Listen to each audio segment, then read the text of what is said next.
anak buah Jenderal Andika Perkasa berguguran ditembak KKB Papua. Panglima TNI menyerukan hal ini.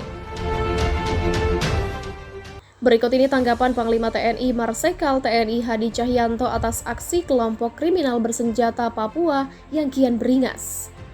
Seperti diketahui, aksi KKB Papua membuat sejumlah anak buah Jenderal Andika Perkasa berguguran. Mereka kebanyakan dari Kesatuan Batalion Infanteri 400 Banteng Rider. Terbaru, aksi KKB Papua telah menewaskan Prada Ginanjar Arianda. Dan 3 minggu sebelumnya, kejadian serupa juga menimpa Pratu Roy Febrianto dan Pratu Dedi Hamdani. Keduanya tewas dalam kontak senjata setelah KKB menyerang pos TNI Titigi, distrik Sugapa. Terkait hal ini, Panglima TNI Marsikal TNI Hadi Cahyanto mengatakan, pengamanan di wilayah rawan konflik di Papua saat ini berjalan dengan baik. Hadi juga mengajak para pimpinan TNI untuk memperhatikan pekerjaan di wilayah tersebut. Hal tersebut disampaikan Hadi dalam sambutannya di rapat pimpinan TNI 2021 di Mabes TNI Cilangkap, Jakarta Timur.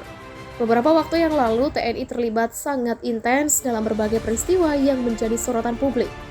Sorotan warganet, sorotan netizen, yaitu penanggulangan kelompok bersenjata, khususnya wilayah rawan konflik di Papua. Sampai dengan hari ini, pengamanan di sana berjalan dengan baik. Begitulah tugas Hadi. Hadi juga mengapresiasi dan mengucapkan terima kasih kepada seluruh prajurit TNI yang bertugas di wilayah perbatasan. Ia mengatakan saat ini sejumlah wilayah rawan yang menjadi perhatian berada di wilayah Papua. Daerah tersebut antaranya Intan Jaya, Sugapa, Hitadipa, Titigi, dan Mamba. Hadi pun mengajak para pimpinan TNI untuk menjadikan wilayah tersebut menjadi perhatian. Saya mengucapkan banyak terima kasih kepada prajurit yang ditugaskan di wilayah perbatasan Republik Indonesia, PNG. Wilayah rawan yang saat ini menjadi perhatian kita semua adalah di wilayah Intan Jaya. Khususnya adalah titik-titik kuat, Kotis Sugapa, Hitadipa, Titigi, Mamba. Pekerjaan di sana memang harus menjadi perhatian kita semua. Begitulah tegas Hadi.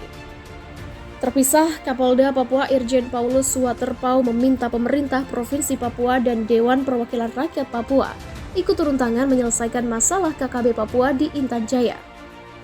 Hal itu diperlukan karena persoalan di Intan Jaya tidak cukup hanya mengandalkan peran aparat keamanan dan bupati setempat. Kalau kami aparat yang bicara, masyarakat sudah a priori dan kemudian pendekatannya pasti dengan imbauan. Tapi kalau tidak mau, pasti kami jalankan peran dan fungsi kami, karena buktinya anggota jadi korban terus. Begitulah tutur Paulus. Dikatakan Paulus, konflik yang kian memanas di Kabupaten Intan Jaya karena dipengaruhi adanya akumulasi kekecewaan sekelompok masyarakat pada Pilkada 2017. Oleh karena itu, meskipun kepala daerah saat ini sudah berusaha merangkul mereka yang kecewa dalam Pilkada tersebut, namun dianggap masih kurang efektif. Saya lihat mereka Pemkab terkendala. Intan Jaya itu kemungkinan besar ada rentetannya dengan Pilkada karena ada amarah kekecewaan yang memang tersimpan di dalam sanubari masyarakat Intan Jaya. Saya paham itu. Begitulah tegasnya. Seperti diketahui, kondisi keamanan di daerah Intan Jaya masih terus memanas hingga saat ini. Akibat ulah yang dilakukan KKB Papua tersebut, bahkan membuat roda pemerintahan di daerah tersebut tidak jalan. Terakhir, seorang anggota TNI dari Yonif 400 Rider bernama Prada Ginanjar gugur akibat kontak senjata dengan KKB Papua pada Senin pagi. Prada Ginanjar Arianda gugur dalam kontak senjata dengan KKB Papua.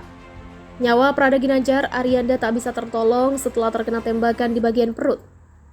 Jenazah dievakuasi dengan menggunakan helibel dan tiba di lapangan bola Makobriki Rider 20 Kostrad, Jalan Poros, Mapuru Jaya. Kemudian jenazah dibawa dengan ambulans menuju Rumah Sakit Mitra Masyarakat Timika. Asops, Kogab Wilham 3 Brigjen Suswatyo membenarkan adanya prajurit gugur saat melaksanakan tugas di Intan Jaya.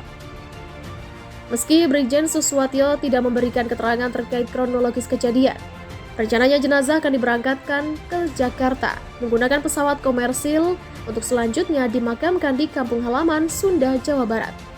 Juru bicara OPM, Sebi Sambon, membenarkan adanya aksi baku tembak dengan pasukan TNI di Intan Jaya.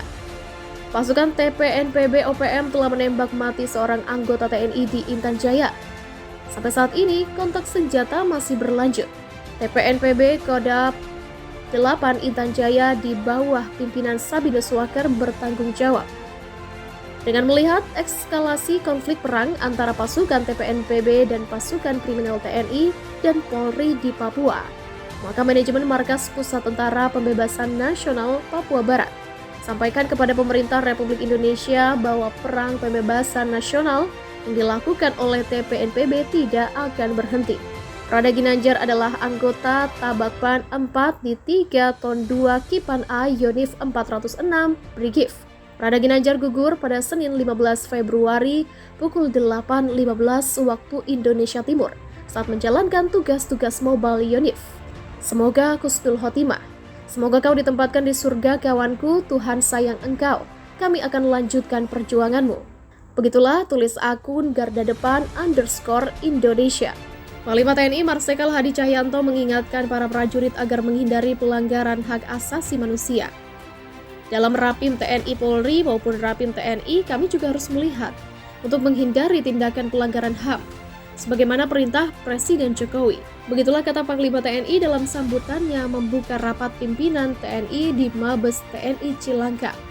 Hal itu mengingat, kata Hadi Cahyanto, pelanggaran HAM hanya akan menjauhkan TNI dari rakyat, serta membuat musuh makin kuat. Oleh karena itu, Hadi di hadapan para perwira tinggi TNI mengingatkan agar pemahaman HAM haruslah disosialisasikan hingga ke tingkat yang paling bawah. Hal-hal penting dan strategis yang telah disampaikan oleh Presiden Jokowi, Menkes Sri Mulyani, Menkes Budi Gunadi Sadikin, Menteri BUMN Erick Thohir, dan Komnas HAM. Begitulah kata Panglima akan menjadi masukan bagi TNI. Berbagai hal tersebut khususnya adalah hal-hal yang sangat penting. Ini harus segera kami respon dan disikapi bersama melalui pemikiran yang kreatif, inovatif, dan tentunya lebih adaptif, sehingga bisa kami implementasikan dalam kegiatan untuk mendukung tugas pokok TNI. Dalam kesempatan itu, mantan Kepala Staf Angkatan Udara ini meminta agar kekuatan dan keunggulan yang dimiliki TNI harus terus ditingkatkan, sedangkan kelemahan yang ada agar bisa dinetralisasi, termasuk kelemahan dari sisi kondisi dan spesifikasi alutsista, latihan, penyiapan operasi bagi personil dan satuan, baik operasi dalam maupun luar negeri.